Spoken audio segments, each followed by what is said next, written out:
Hello and welcome. This is We Talk Football, where we follow football, we love football, and ultimately we talk about football, right? So please follow us on Instagram and on YouTube, now on YouTube, at We Talk Football 24. And we'll be uploading, football content, talking about football, loving football. So please like, subscribe, comment, share, and yeah, thank you very much. Today, I wanted to focus on something very interesting. It's the international week still.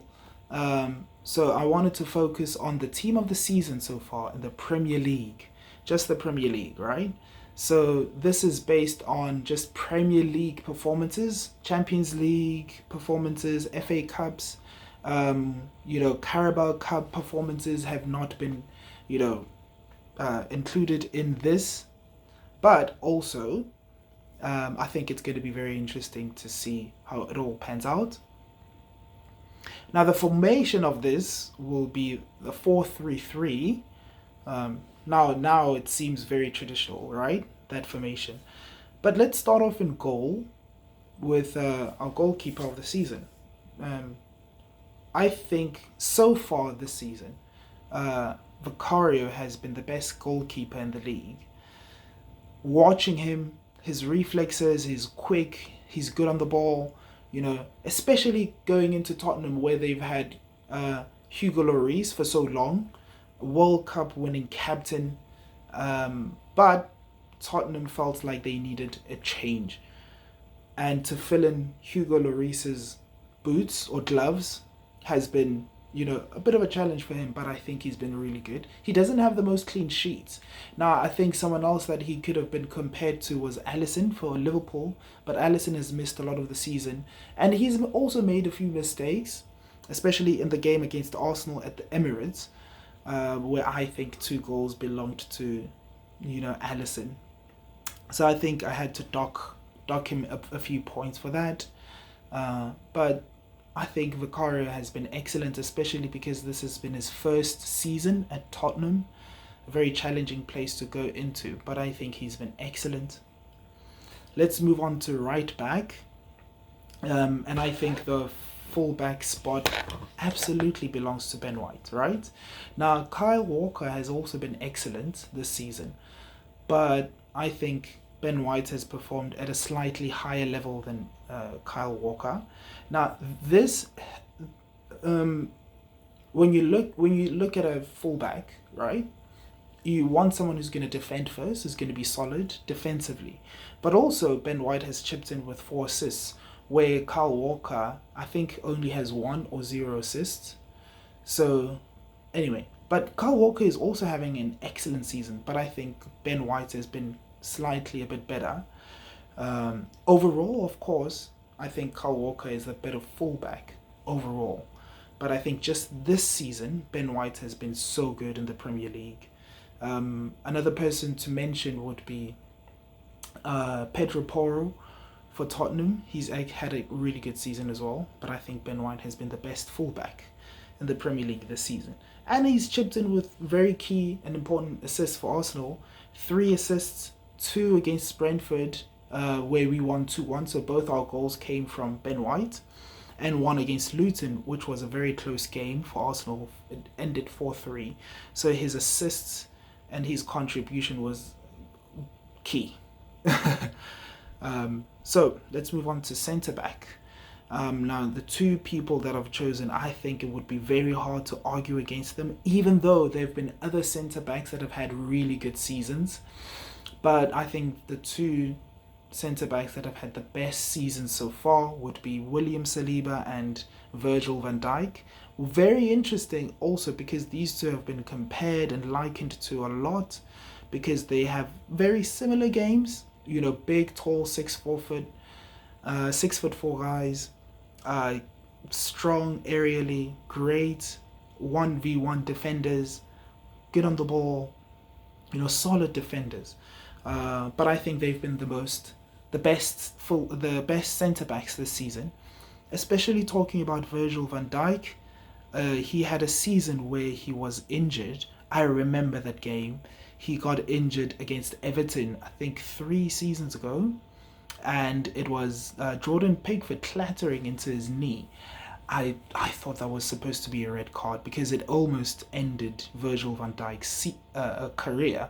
It certainly did affect him because he did lose a little something, you know, a bit of pace, a bit of courage in the tackle, Virgil van Dijk. But I think he's bounced back really strongly, and I think he's been not only the best defender in the Premier League this season, I think he's been back to being the best centre back in the world.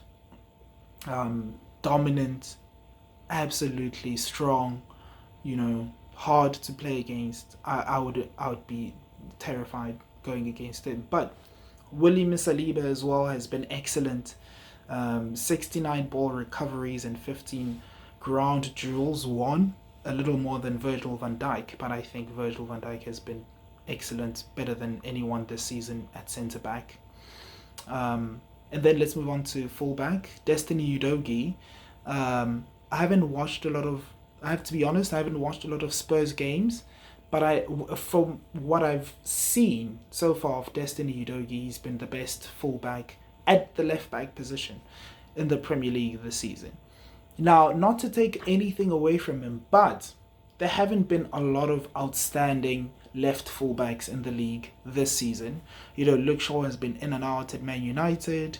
Ben Chilwell has been a little bit inconsistent, which is, you know, I think it reflects on Chelsea's season anyway overall. But yeah, Destiny Udogie has been really good.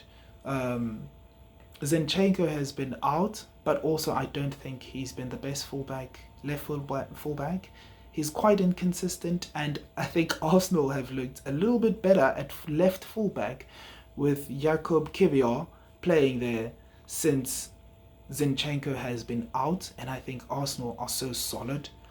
You know, also something else to mention that I forgot, William Saliba and Ben White have been a part of the best defense in the league this season, conceding the least amount of goals. So I think that's something else to shout out and to mention when you're thinking about Saliba and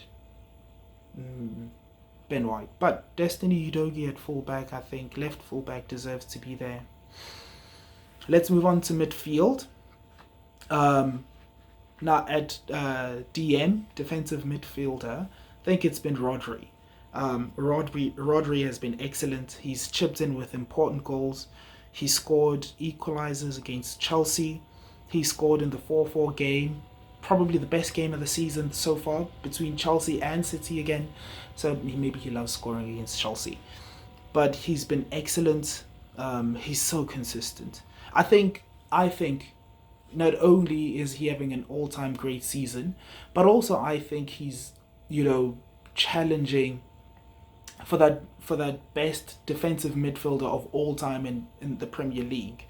You know, he's challenging people like Kante, Vieira, Xabi Alonso, people who've played that position, but I think he's challenging them to be the best defensive midfielder of all time in the Premier League. But besides the goals, I think he's really solid, and we've seen when he does not play for City, they lose. You know, they lost against Villa, they lost against Arsenal. I can't remember the other game that they lost. I think it was Wolves. I think they lost to Wolves. So they lost to Wolves and Arsenal back-to-back when Rodri was suspended with a red card. And listen to this. Rodri has an insane stat. He has not... City have not lost... Or let me say, he has not lost when he's played for Manchester City in 59 games. That is crazy. So basically, he's... Of course, City have other really great players, but I think he's their most important player. When he's not there, City don't win. They lose. Now, I think this guy has been the best player in the Premier League this season. Declan Rice, for me, has been the player of the season. So he plays alongside Rodri. I think he plays in that box-to-box midfield position. Earlier on in the season, he was the six, playing as the DM. But I think we've seen a change, especially in the second half of the season, when Jorginho has been introduced to play the DM. But Rice has been excellent. Also considering he came in for £100 million to Arsenal, and he's pushed our title challenge. I think we'd be better off if we had another midfielder, really great midfielder alongside him, like Xhaka, but we sold him and bought Kai Havertz. Story for another day. But anyway, Declan Rice has been the best player in the Premier League, and this is why I say this, right? Some people might make an argument for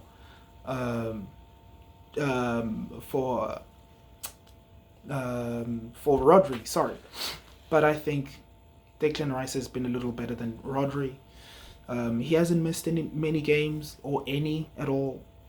And also he's come up with important key goals. The winning goal against Luton in the 4-3, which I spoke about a little earlier. The winning goal against Manchester United. And also there was a game when we played against Chelsea. It ended 2-2, but at some point we were 2-0 down. He scored an amazing goal. What a goal that was. Check it out. And that was the spark that we needed, that Arsenal needed to come back into the game. Right? So I think he's been excellent. He's already scored the most goals of any season that he's played for West Ham. 6 goals. He's had the most assists in any of his other seasons at West Ham as well, which is another skill that he's unlocked. He's our set piece taker. He's been excellent. And even statistically, I was looking at the stats a little earlier on. Statistically, he's been a little bit better than Rodri. Defensively, also winning the ball a little more than Rodri. So I think he's been superb. Another player in midfield that, other people might say he's been the best player in the Premier League, which is an argument that would be fair, Phil Foden. Now, Phil Foden is probably having his best season so far. He's been a talent throughout the years that people have seen grow into the City side. But I think this has been his best season. He's been a really important and key contributor, especially earlier on in the season when Kevin De Bruyne was out for about 4 months. He's chipped in with 11 goals and 7 assists and key goals as well. He scored a hat-trick early on, I think it was against Brentford. But also he scored the 2 goals to bring City back into the game against Manchester United in the Manchester derby. I think he's been really great. We've seen him play different positions. We've seen Phil Foden play out wide in the past, or in the middle, a false nine position on the right side of the attack. But I think this is his best position. He's skillful, silky. He's really good. In the number 10, I think that's his best position. He's been excellent. And then moving on forward now. Now, this guy missed a bit of the season because he went to the AFCON, talking about Mo Salah. But even when he went away, came back, and is still the second top scorer in the Premier League. And also remember, when he came back, he had a little bit of an injury, so he missed a few games, but he still scored 15 goals and 9 assists. I think that's the second most goal contributions in the Premier League by any player. And he's only played 22 games. So Mohamed Salah makes it on the right side of the attack. He's been excellent. He's always excellent. I personally think that Mohamed Salah is the greatest Premier League winger of all time. I know we have Ronaldo, right? But Ronaldo didn't start off as well as Mohamed Salah. And also I think Mohamed Salah has been, performing at a higher level than Cristiano Ronaldo did when he was at Manchester United. I think Mohamed Salah is the greatest. But anyway, just based on this season, Mohamed Salah makes it. On the left side, this is very interesting because Heung-min Son I'm going to put Heung-min Son because he's had a really good season, but as a striker, filling in the role that Harry Kane used to play, he's got 14 goals and 8 assists in 25 matches. That is crazy. That's really good. And I know, he's had those statistics in the centrally in a central position, but I think he's very comfortable playing out wide as well. And I think he had to have a role in this team. So I've put Heung-min Son. He's been excellent. He's been the captain. He's pushed Spurs forward, and I think he's leading Spurs' challenge for top 4 this season. Now I don't know if they'll make it, but he's been one of the best forward players this season. People, you might make an argument for Jared Bowen as well, for Bukayo Saka, but I think Heung-min Son has been a tad better than those guys. And then the last player that I'm going to include up top, Erling Haaland. 80 goals in 23 games is just crazy. He's a scoring machine. I'm not particularly a huge fan of his game as a footballer. I think he's a great athlete. He's 6'3", big, strong, nasty. He's a bully. He scores goals though. He just scores goals. He's not going to be heavily involved in the play. Just give him the ball in dangerous areas in the box. He's going to cause a lot of havoc. And he's got 5 assists, which is not what I want in a striker, but that's worth mentioning. Now there's someone else that you could make an argument for to be the striker for this team, which is Ollie Watkins, and he's had the most goal involvement. So he's had if you include goals and assists, he has had the most of any player in the Premier League. I think he's had 26. He's got 16 goals and 10 assists, Ollie Watkins. But I think just based on being a striker and scoring goals, I'm going to take Erling Haaland this season. He's been really good as well. He's also missed some time. And I don't think Erling Haaland has been as good as he was last season. But he's still been really good. Scoring 18 goals is no mean feat. Right? But yeah, he makes it into the starting 11. He's had games where he's missed chances. Against Chelsea, he missed so many chances. I remember him oh, sorry about that. I remember him at the end of the game against Chelsea, looking into blank space, thinking, he could have won the game for Manchester City there. But he's still been the best striker, I think, this season. So, yeah. So tell me what you think of the team of the season. Who did I miss? Who did I not include that you think you would include in the team of the season? What do you think of the structure? What do you think of the things that I mentioned in the video? Please remember to like, comment, subscribe, share at WeTalkFootball24 on Instagram and YouTube. Thank you very much. See you next time. Have a nice week.